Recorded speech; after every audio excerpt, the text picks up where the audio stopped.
Good morning ji with Shamid Chaudhary. अगले 1 घंटे में पंजाब, हरियाणा, हिमाचल की बड़ी खबरों से आपको रूबरू करवाएंगे। देश दुनिया की खबरों पर भी नजर रहेगी, लेकिन शुरुआत करते हैं पंजाब की सियासी खबर के साथ। अकाली दल और कांग्रेस में छिड़ी शब्दों की जंग हर बीते दिन के साथ और भी तेज तीखी होती जा रही है और राष्ट्रपति को ज्ञापन सौंपने दिल्ली आए डिप्टी सीएम सुखबीर बादल ने कांग्रेस के खिलाफ हल्ला बोला, तो जवाब में बाजवा और कैप्टन ने भी मोर्चा संभाल लिया। पंजाब में मौजूदा घटनाक्रम में उतार चढ़ाव के दरमियान राजनीतिक बयानबाजी तेज हो गई है। सरबत खालसा के बाद जहां सत्ता पक्ष इसमें शामिल होने को लेकर कांग्रेस पर हमलावर है, तो कांग्रेस राज्य की कानून व्यवस्था के मुद्दे पर सत्ता पक्ष को घेरने का कोई भी मौका नहीं छोड़ रही। राष्ट्रपति को ज्ञापन सौंपने के बाद पत्रकारों से बातचीत के दौरान उप मुख्यमंत्री सुखबीर बादल बोले तो निशाने पर थी कांग्रेस। सुखबीर ने कांग्रेस को आड़े हाथों लेते हुए उस पर देश को तोड़ने तक का इल्जाम लगा दिया। तो इस वार पर पलटवार करते हुए पंजाब कांग्रेस के अध्यक्ष प्रताप सिंह बाजवा कांग्रेस के कुर्बानियों वाले इतिहास की दुहाई देते नजर आए कि कांग्रेस पार्टी ने जो 1980 विच खेल खेडिया सी, जिस कारण पंजाब विच ਉਹ ਜਿਹਾ बुरा माहौल बनया, उदों भी उन्होंने खेल अकाली दल ਨੂੰ ਹਰਾਉਣ ਵਾਸਤੇ ਖੇਡਿਆ ਸੀ। ਉਹਨਾਂ ਨੇ ਉਹਨਾਂ ਲੋਕਾਂ ਨੂੰ, ਉਹਨਾਂ ਪਾਰਟੀਆਂ ਨੂੰ, ਉਹਨਾਂ ਗਰੁੱਪਾਂ ਨੂੰ ਹੈਲਪ ਕੀਤਾ ਜਿਨ੍ਹਾਂ ਨੇ ਪੰਜਾਬ ਵਿੱਚ ਤਬਾਹੀ ਲਿਆਂਦੀ। ਉਹੀ ਖੇਲ ਹੁਣ ਕਾਂਗਰਸ ਫਿਰ ਤੋਂ ਪੰਜਾਬ 'ਚ ਖੇਡਣ ਲੱਗ ਗਈ ਹੈ। ਜਿਹੜੀਆਂ ਸੈਪਰੇਟਿਸਟ ਟੈਰਰਿਸਟ ਆਰਗੇਨਾਈਜੇਸ਼ਨਸ ਹੈ, ਉਹਨਾਂ ਨਾਲ ਮਿਲ ਕੇ ਅੱਜ ਫਿਰ ਤੋਂ ਪੰਜਾਬ ਦੀ ਅਮਨ ਸ਼ਾਂਤੀ ਭੰਗ ਕਰਨਾ ਚਾਹੁੰਦੀ ਹੈ, ਦੇਸ਼ ਦੀ ਅਮਨ ਸ਼ਾਂਤੀ ਭੰਗ ਕਰਨਾ ਚਾਹੁੰਦੀ ਹੈ, पंजाब विच ओ जाए माहौल वापस देश च लियाना चाहती है। Singh Badal was the first man to burn tear the constitution. I think you must be aware of this. He tore the constitution. He was arrested for it. He spent some time locked up, and then it was he and under his leadership, the Akali Dal, which was telling these boys at that time, आगे लगो लड़को, हम आपके पीछे हैं। सुखबीर बादल ने कांग्रेस पर सरबत खालसा की स्टेज पर मौजूद कांग्रेसी नेताओं का पक्ष लेने के इल्जाम लगाते हुए दावा यह भी किया कि उन नेताओं के खिलाफ कार्रवाई क्यों नहीं की गई, जिस पर जवाब कैप्टन अमरिंदर सिंह ने दिया। Has got some clues that foreign hand, including ISI and others involved, that is a precise reason we have given this complete case to CBI. Fact of the matter is there any proof? If there is proof, then you have an IB in this country. You have a research and analysis wing in the country. They don't know. Mr. Badal knows.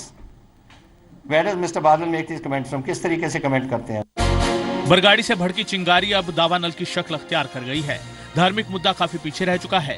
राजनीति पहले भी हावी थी और अब खुलकर इल्जामबाजी का दौर चल रहा है और राजनेता अपने अपने हित साधने के लिए इस मुद्दे पर नित दिन आमने सामने हो रहे हैं।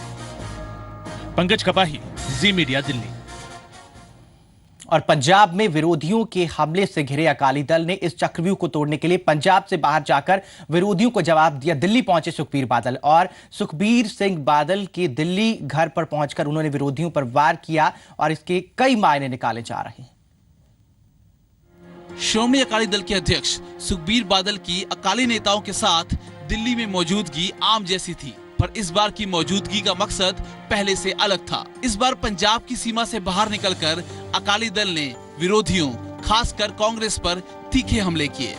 निशाना पंजाब कांग्रेस के नेताओं के जरिए कहीं ना कहीं कांग्रेस के उपाध्यक्ष राहुल गांधी पर था। जो हम यहाँ आए हैं, we want to bring it to the national interest, in the nation's interest, nation's knowledge कि क्या कांग्रेस की लीडरशिप, क्या राहुल गांधी कैसे देश की तरक्की की बजाय ये ऐसी हरकतें एक ऐसी स्टेट में कर रहे हैं जो बॉर्डर स्टेट है। अकाली दल की तरफ से छोड़े गए शब्दों के तीरों के कई मायने निकाले जा रहे हैं। प्रेस कॉन्फ्रेंस के जरिए सत्ताधारी अकाली दल ने विरोधियों की बढ़ती ताकत को घटाने के लिए ताकत के बंटवारे की रणनीति अपनाई। कांग्रेसियों का पंजाब में एकजुट होना और आम आदमी पार्टी की बढ़ती ताकत को रोकने के लिए इसको अकाली दल की तरफ से एक नई योजना की तरह देखा जा रहा है। That is what I'm telling you. Why has Sukhbir Badal come here? Because these questions won't be asked to me in Chandigarh. Everyone knows that the Akali Dal is 0 today, and the Congress party is well on the way to winning them. And these are sort of attempts being made by this deputy chief minister to try and divert public opinion. Congress और आम आदमी party के खिलाफ मोर्चाबंदी करते हुए अकाली दल की कवायद को मौजूदा हालात के दौरान अपना अक्स पाक साफ रखने की कसरत भी कहा जा रहा है। और इस सारी कसरत से 2017 में अकाली दल को कैसे फायदा पहुंचेगा और क्या अकाली दल अपनी रणनीति में कामयाब हो पाएगा, इसका निष्कर्ष निकालना अभी जल्दबाजी होगी। पंकज कपाई के साथ न्यूज़ एक्स रिपोर्ट, जी मीडिया, दिल्ली। सुखबीर सिंह बादल ने दिल्ली पहुंचकर कई बड़े मुद्दों पर निशाना लगाया तो मुद्दों पर प्रतिक्रियाएं भी मिली। विरोधी गुट अकाली दल के आरोपों को नकारते नजर आए। दिल्ली में उप मुख्यमंत्री सुखबीर बादल ने हमलावर रुख अपनाया हुआ था। सारे विरोधियों पर शब्दों के तीरों से वार किए जा रहे थे। सरबत खालसा के मुद्दे पर भी विरोधी, खासकर कांग्रेस पर सुखबीर बादल ने निशाना साधा। सुखबीर बादल ने एक अखबार की रिपोर्ट के हवाले से दावा किया कि सिमरनजीत सिंह मान ने यह माना है कि सरबत खालसा को कांग्रेस का पूरा समर्थन था। उधर सिमरनजीत सिंह मान का कहना है कि सरबत खालसा में सिर्फ कांग्रेस ही नहीं बल्कि बीएसपी और आम आदमी पार्टी से जुड़े नेता भी मौजूद थे। पिछे जे उस रैली के बाद सिमरनजीत सिंह मान ने अपने बयान में जिहड़ा हिंदुस्तान टाइम्स भी छपिया वो क्लियर किया कि कांग्रेस नूं सारा पता सी, कांग्रेस नूं पता सी खालसा एजेंडा है ते कांग्रेस ने सारी सानू सपोर्ट की। लीडर आए थे, देखिए कांग्रेस के 2 एमएलए और भी आए थे एमपी, तो बीएसपी के भी लीडर आए थे, आम आदमी पार्टी के भी थे।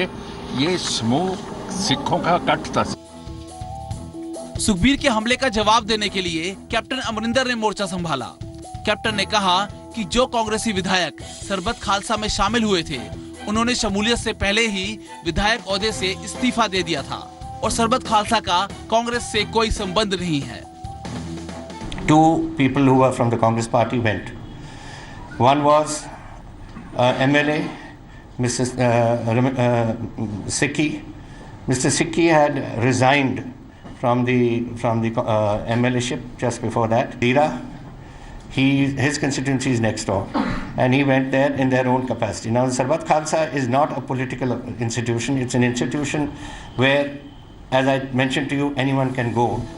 कहा जाता है कि हमला करना बचाव का सबसे अच्छा तरीका है और इसी तरीके की आजमाइश अकाली दल की तरफ से दिल्ली में की गई और विपक्षी दल कांग्रेस इस हमले का केंद्र रही। दिल्ली से पंकज कपाई के साथ राजन गोसाई, जी मीडिया, अमृतसर। नवजोत कौर सिद्धू, जिन्हें बीजेपी कई बार अकाली दल के खिलाफ बयानबाजी से गुरेज करने की नसीहत दे चुकी है, लेकिन शायद ये नसीहतें असर नहीं कर रही उस पर। अब जब सुखबीर बादल ने ही मिसेस सिद्धू पर कोई भी कमेंट करने से इनकार कर दिया तो फिर भला सिद्धू की बयानबाजी तीखी क्यों ना होती।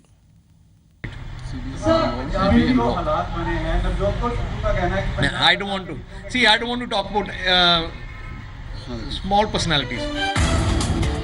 नवजोत कौर सिद्धू जो रोजाना अपने तल्ख बयानों के जरिए अपनी भड़ास अकाली दल पर निकालने में कोई कसर नहीं छोड़ रही है, लेकिन डिप्टी सीएम ना तो सिद्धू के वार का जवाब देना ही ठीक समझा और बात को कुछ ऐसे अंदाज में टाल दिया कि ये अंदाज भी मिसेस सिद्धू पर तीर बनकर लगा। इस सबके बावजूद मिसेस सिद्धू ने डिप्टी सीएम की तरह सवालों को टाला नहीं, बल्कि इस बार तो सिद्धू वाणी में तलखी और ज्यादा तेज नजर आई।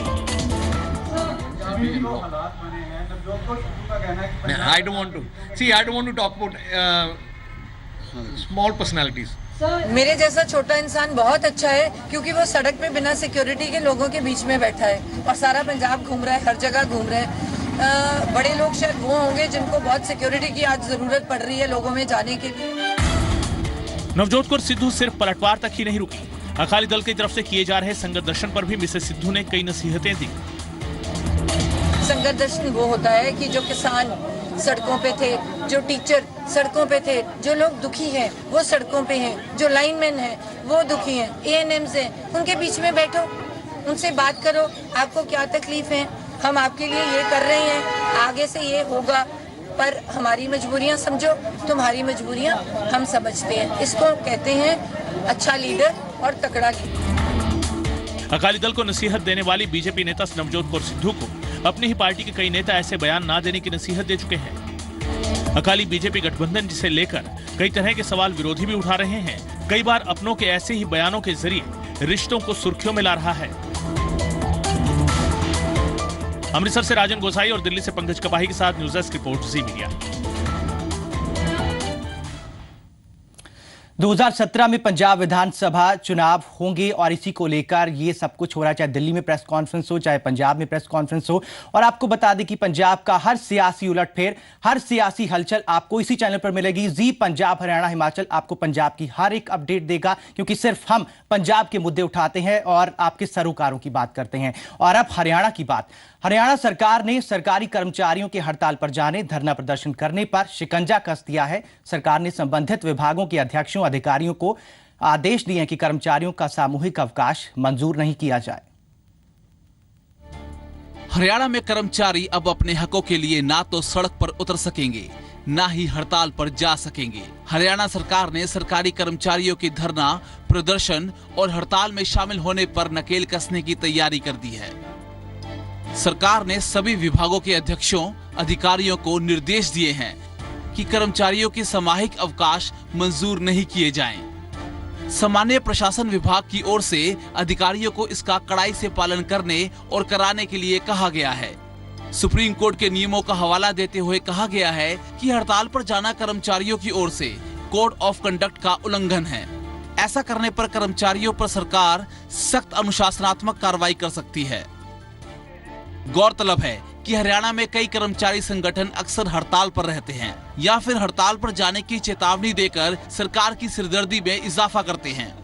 प्रदेश में कई कर्मचारी संगठन आंदोलन की तैयारी में हैं, जिसमें हरियाणा रोडवेज यूनियन, सर्व कर्मचारी संघ, सर्व कर्मचारी महासंघ अहम हैं। ये संगठन पंजाब के समान वेतनमान, निजीकरण पॉलिसी के विरोध समेत कई मुद्दों पर सरकार की नीतियों के खिलाफ अपनी आवाज बुलंद कर रहे हैं। लेकिन अब सरकार ने होने वाले सरकारी कर्मचारियों के धरने, प्रदर्शन और हड़तालों पर नकेल कस दी है। लेकिन बड़ा सवाल ये है कि इस तरह के धरने, प्रदर्शन और हड़ताल पर शिकंजा कसना कहां तक जायज है। ब्यूरो रिपोर्ट, जी मीडिया। और अब सरकार ने ऐसा फैसला लिया है तो जाहिर सी बात है प्रतिक्रियाएं भी मिलनी थी। विरोधियों ने अपने तीर संभाल लिए हैं और सरकार पर तीर चलाने शुरू भी कर दिए हैं। हरियाणा की बीजेपी सरकार ने सूबे के सरकारी कर्मचारियों पर आंदोलन और हड़ताल करने को लेकर रोक लगा दी है और इस आदेश के बाद सियासत गर्मा गई है। रोहतक में हरियाणा कांग्रेस के अध्यक्ष अशोक तंवर ने प्रदेश सरकार पर संविधान के उल्लंघन का आरोप लगाया। तंवर ने कहा कि आज सरकार ने सरकारी कर्मचारियों के आंदोलन पर रोक लगाई है, कल आम आदमी को भी लेकर ऐसे ही हुक्म जारी किए जाएंगे। उनका कहना था कि सरकार को अपने वादे पूरे करने के बारे में सोचना चाहिए, आंदोलन अपने आप रुक जाएंगे। ये तो आज सरकार ने सरकारी कर्मचारियों के ऊपर पाबंदी लगाई है और मैं समझता हूँ कि लोकतांत्रिक ये तो संवैधानिक अधिकार है अपनी बात रखना, प्रोटेस्ट करना। इस तरीके से मैं समझता हूँ कि फरमान जारी करना ये पूरी तरीके से, हम तो इसके विरोध में ही हैं। कल को ये कह देंगे कि सरकारी कर्मचारी खाना पीना बंद कर दें, फिर आम जनता के ऊपर पाबंदी लगाएंगे। तंवर ने कहा कि राज्य सरकार को आंदोलनों पर रोक लगाने की बजाय ये सोचना चाहिए कि साल भर बाद भी सूबे का हर वर्ग संघर्ष की राह क्यों चुनता जा रहा है। राज टाकिया, जी मीडिया, रोहतक। हरियाणा के मुख्यमंत्री मनोहर लाल खट्टर ने एक बार फिर से दोहराया है कि उनकी सरकार ने भ्रष्टाचार के मुद्दे पर जीरो टॉलरेंस नीति अपनाई है और सीएम खट्टर भिवानी दौरे पर थे, इस दौरान उन्होंने ये बयान दिया। शनिवार का दिन भिवानी के लिए खास रहा। सीएम खट्टर भिवानी पहुंचे और यहां के लोगों के लिए 25 करोड़ रुपए की राशि से बनकर तैयार हुए भिवानी हिसार रोड पर रेलवे ओवरब्रिज को समर्पित किया। सीएम खट्टर ने साथ ही रेलवे स्टेशन के पास ही करीब 8 लाख रुपए की लागत से बनाए गए क्षेत्रीय पंचायती राज प्रशिक्षण संस्थान और सामुदायिक केंद्र का उद्घाटन किया। साथ ही मुख्यमंत्री खट्टर ने करीब 3.5 करोड़ की लागत से बनने वाले जिम खाना क्लब का उद्घाटन कर भिवानी के लोगों को सौगात से नवाजा। एक तो इस फ्लाईओवर का निर्माण हुआ, इसका उद्घाटन किया गया है और एक सुविधा पूरे हांसी क्षेत्र तक जाने वाले जो लोग हैं भिवानी साइड से सुविधा मिलेगी और एक निर्बाध यातायात की एक सुविधा पूरे शहर को इसका लाभ होगा। भिवानी पहुंचे सीएम खट्टर ने पत्रकारों से बातचीत में एक बार फिर कहा कि उनकी सरकार में भ्रष्टाचार को कोई जगह नहीं है। भ्रष्टाचार के मुद्दे पर जीरो टॉलरेंस नीति अपनाई गई है। जीरो टॉलरेंस और करप्शन का अर्थ ये है, एक स्टैंडिंग इंस्ट्रक्शन हमारी सबको है कि किसी प्रकार का भ्रष्टाचार हरियाणा में कहीं नहीं होगा। उसके अंतर्गत अपने अपने विभाग में सबको पूरी छूट है कि हर प्रकार का। रेलवे ओवरब्रिज का उद्घाटन होने से भिवानी, हांसी और जींद की ओर जाने वाले लोगों को काफी सहूलियतें होंगी। इस ओवरब्रिज के शुरू होने के साथ ही बवानीखेड़ा, भिवानी और हांसी, जींद की ओर जाने वालों को काफी फायदा होगा। ब्यूरो रिपोर्ट, जी मीडिया। पिछले 10 साल के दौरान ज्यादातर विभागों में अहम पदों पर जाट समुदाय के लोगों को ही नियुक्त किया गया, जबकि बाकी को अनदेखा किया गया। बात हरियाणा की है और ये बात कही है कुरुक्षेत्र से सांसद जो है राजकुमार सैनी ने।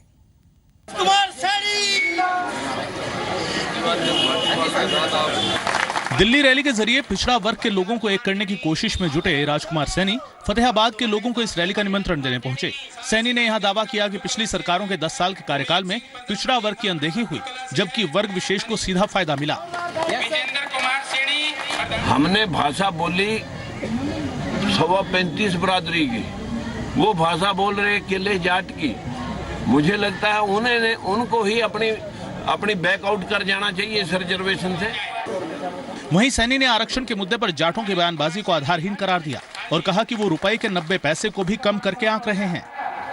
उनके द्वारा जो लोग जागते नहीं हैं, जो लोग अपने दस्सी को रुपया बना के पेश करें और दूसरे के रुपये को दस्सी बना के पेश करें, वहाँ ये लगभग 80% लोग रहते हैं।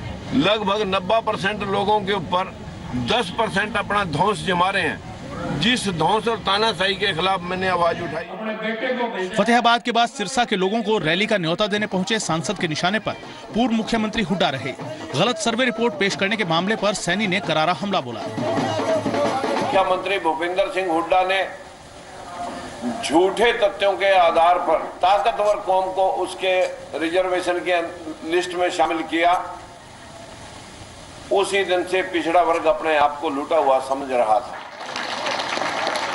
अपनी रैलियों के जरिए पिछड़ा वर्ग को एक करने की कोशिश में जुटे राजकुमार सैनी 28 तारीख को क्या फैसला करते हैं, इस पर प्रदेश के साथ साथ देश की राजनीति का भविष्य भी तय होगा।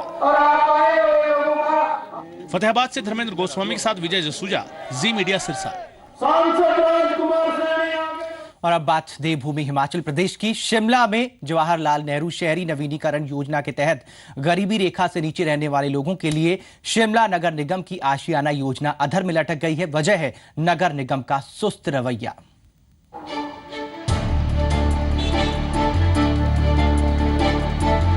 कड़ाके की ठंड में खुले में रात काटने के बाद धूप में बैठकर ठंड भगाते ये लोग उन शहरी गरीबों में से हैं जिन्हें पूर्व की यूपीए सरकार ने अपना घर देने के लिए आशियाना योजना की शुरुआत की थी। जवाहरलाल नेहरू शहरी नवीनीकरण योजना के तहत 2008 में शिमला को उन शहरों में शामिल किया गया था, लेकिन 7 साल बाद ये लोग अपनी रातें बस अड्डे पर या फिर रेलवे स्टेशन पर लगाए गए बेंचों पर काटने को मजबूर हैं। यहीं सोते हम ज्यादा करके, बस स्टैंड में सोते। सर्दियों में एक कम्बल होता है, नीचे गत्ता डाल के सो जाते हैं। गत्ता, हाँ ठंड तो लगती है, क्या करे, मजबूरी का नाम शुक्रिया। कोई नहीं सोचते हमारे को, सरकार को कोई सोचते, हम मैच में सोते हैं और हमारे को सोने में कोई नहीं होता। सर्दी में हम ऐसे सोते, क्या करना, सर्दी में बीमार पड़ते हैं, ये होता है। गरीबों को मकान देने के लिए आशियाना वन योजना जमीन न मिलने की वजह से खटाई में पड़ चुकी है। इसके लिए पहले टूटू इलाके में नगर निगम ने जमीन तलाश की थी, लेकिन कानूनी वजहों से निगम को ये जमीन नहीं मिल सकी। 2 करोड़ रुपए की इस योजना के बाद निगम और शहरी विकास विभाग ने आशियाना 2 योजना पर काम करना शुरू किया, लेकिन ढली इलाके में मकान बनाने के लिए ली गई ज्यादातर जमीन नेशनल हाईवे को चौड़ा करते समय NH में चली गई। इस जगह 384 मकान गरीबों के लिए बनाए जाने थे, लेकिन अब यहाँ गरीबों के लिए सिर्फ 94 मकान ही बनाए जा रहे हैं। आशियाना 2 का जो काम शुरू किया था उसमें टोटल 384 आशियाने बनने थे गरीब लोगों के लिए। उसमें 252 कॉरपोरेशन ने बनाने थे और 176 जो था वो हिमुडा ने बनाने थे। अब जो फाइनली हमारा जो टारगेट है वो 176 का है। 176 में जो हिमुडा बना रहा था उसमें भी 94 जो फ्लैट्स हैं वो एस्केप हो रहे हैं। लगातार बढ़ती आबादी की वजह से शिमला में पहले से सीमा से ज्यादा बोझ पड़ रहा है। सामान्य लोगों को रहने के लिए जगह नहीं मिल पा रही है। ऐसे में गरीबों के लिए आशियाना जैसी योजनाएं कैसे पूरी की जा सकती है, ये अपने आप में एक बड़ा सवाल है। मोहित प्रेम शर्मा, जी मीडिया, शिमला। और अब प्रदेश 25। पंजाब के डिप्टी सीएम सुखबीर सिंह बादल की अगुवाई में राष्ट्रपति से मिला अकाली दल का प्रतिनिधिमंडल। कांग्रेस पर पंजाब को 80 के दौर में ढकेलने के लगाए आरोप। सुखबीर के वार पर कैप्टन का पलटवार। सीएम बादल की पंजाबी सूबे के समय भूमिका को लेकर उठाए सवाल।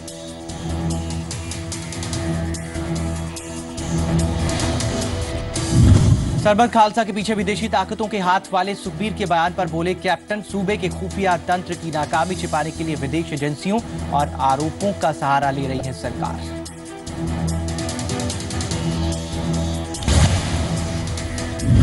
नवजोत कौर सिद्धू पर सुखबीर बादल का वार। बोले छोटे नेताओं के बयानों पर वो नहीं करेंगे कमेंट। सिद्धू का जवाब, छोटे ही सही लेकिन लोगों में घूमते हैं, कड़ी सुरक्षा की जरूरत नहीं। हरियाणा सरकार ने जारी किए सख्त आदेश। सरकारी कर्मचारियों के धरना प्रदर्शन करने पर कसा शिकंजा। सरकार ने संबंधित विभागों के अध्यक्षों, अधिकारियों को दिए आदेश। सामूहिक अवकाश की नहीं मिलेगी मंजूरी। दिल्ली के प्रगति मैदान में IITF में हरियाणा दिवस के मौके पर शाम 5:30 बजे होगा कार्यक्रम का आयोजन। कार्यक्रम में हिस्सा लेंगे हरियाणा के सीएम मनोहर लाल खट्टर। सीएम खट्टर का भिवानी दौरा। बोले भ्रष्टाचार के मुद्दे पर उनकी सरकार ने अपनाई है जीरो टॉलरेंस नीति। सीएम ने रेलवे ओवरब्रिज समेत कई परियोजनाओं का यहां उद्घाटन किया।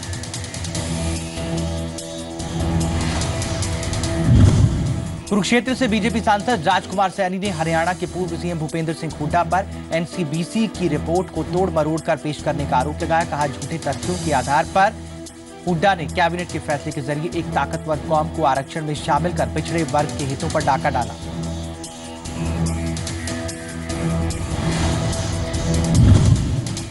पाकिस्तानी हाई कमिश्नर के कानूनी सलाहकार अब्दुल रहमान शिमला पहुंचे। मशोबरा स्थित नारी सेवा सदन में रह रही मोहम्मदा उर्फ ममता के पाकिस्तानी होने के दावे को, इस दावे की करेंगे जांच।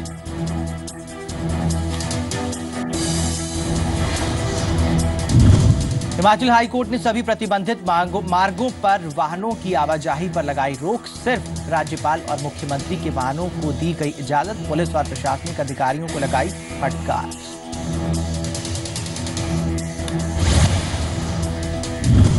गुड़गांव के डिप्टी कमिश्नर TL सत्यप्रकाश ने पुलिस कमिश्नर नवदीप सिंह विर्क पर बिल्डरों से मिली भगत का आरोप लगाया। आला अधिकारियों को लिखी चिट्ठी में DC ने विर्क पर सवाल उठाते हुए कहा कि पुलिस बिल्डरों पर कार्रवाई की बजाय उनकी मदद करने में जुटी है। हरियाणा के DGP ने आरोपों को खारिज किया।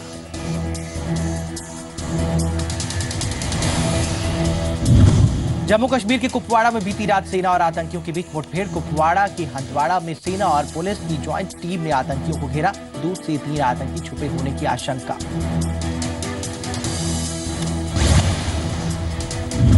रोहतक के एक घर में छापेमारी के दौरान सट्टेबाज गैंग पुलिस के हत्थे चढ़ा। साउथ अफ्रीका T20 लीग पर लगा रहे थे सट्टा। पुलिस ने 10 लोगों को गिरफ्तार किया। 74 फोन, 1.33 लाख रुपए, 4 LCDs और कंप्यूटर बरामद किए।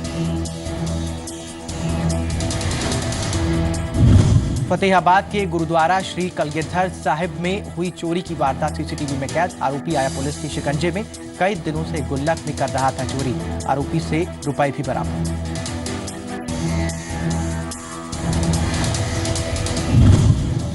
अमृतसर के खेमकरण के गांव गजल में 21 किलो हेरोइन और 30 बोर की पिस्टल बरामद। सीमा सुरक्षा बल ने काउंटर इंटेलिजेंस के साथ मिलकर दिया ऑपरेशन को अंजाम। गुप्त सूचना के आधार पर कार्रवाई।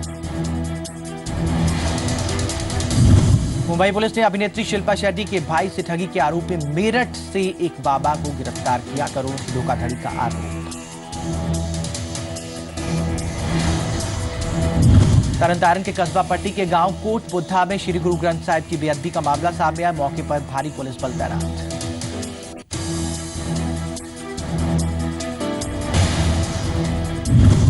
श्रीनगर बारामूला रोड पर एक बड़ा हादसा टल गया। सुरक्षा बलों ने शनिवार को इस सड़क पर एक आईईडी को नाकाम कर दिया। सीआरपीएफ की पेट्रोल पार्टी को एक संदिग्ध बैग मिला। बॉम्ब डिस्पोजल स्क्वाड की जांच के बाद इस आईईडी को विस्फोट करके नष्ट कर दिया गया। सिरसा में बिजली की दुकान चलाने वाले एक युवक को 1.5 करोड़ की लॉटरी लगी है। महेश मेहता ने खरीदी थी बठिंडा से पंजाब स्टेट की दिवाली बम्पर लॉटरी।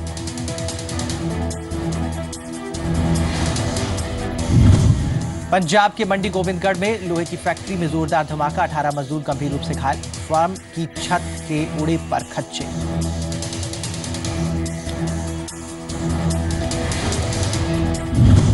शिमला के मॉल रोड पर एबीवीपी के छात्र की पिटाई किए जाने पर भड़का विद्यार्थी परिषद का गुस्सा। पुलिसकर्मी पर छात्र की पिटाई का आरोप। आरोपी पुलिसकर्मी के खिलाफ सख्त कार्रवाई की मांग। आईएसआईएस के खिलाफ होगी ग्लोबल वॉर। संयुक्त राष्ट्र में एक मत से प्रस्ताव पास। बगदादी के खात्मे के लिए हर तरफ से उठी आवाज। रूस और फ्रांस के बाद अब ब्रिटेन भी हमले को तैयार। आसियान भारत समिट में प्रधानमंत्री नरेंद्र मोदी ने आतंकवाद के खिलाफ साझा लड़ाई पर जोर दिया। चीन के प्रधानमंत्री ली केचियांग से मुलाकात में भी मोदी ने सामरिक साझेदारी बढ़ाकर आतंकवाद से लड़ने की बात कही। चंडीगढ़ पुलिस 23 नवंबर से 30 नवंबर तक पुलिस वीक मनाने वाली है और इस वीक में पुलिस स्टाफ की फैमिली, बच्चे और आप लोग भी हिस्सा ले सकते हैं। पुलिस वीक में कई खेलों के अलावा रंगारंग कार्यक्रमों का भी आयोजन किया जाएगा। पुलिस वीक की शुरुआत स्टूडेंट्स की रैली से की जाएगी। इस दौरान स्टूडेंट्स को पुलिस स्टेशन दिखाए जाएंगे। ठंड की दस्तक के साथ रैन बसेरों को लेकर कितनी सजग है सरकार, तमाम शहरों में क्या है हालात, देखिए आज पूरा दिन जी पंजाब, हरियाणा, हिमाचल पर मिशन रैन बसेरा। क्यों किसी इंसान के मन में डर बैठ जाता है, कैसे करें डर का सामना, क्या आपका डरना जरूरी है, कैसे डॉक्टर चंद्रा ने डर को मात दी, हर सवाल का जवाब मिलेगा आज सुबह 10 बजे डॉक्टर सुभाष चंद्रा शो में। और अब श्रीनगर की खबर।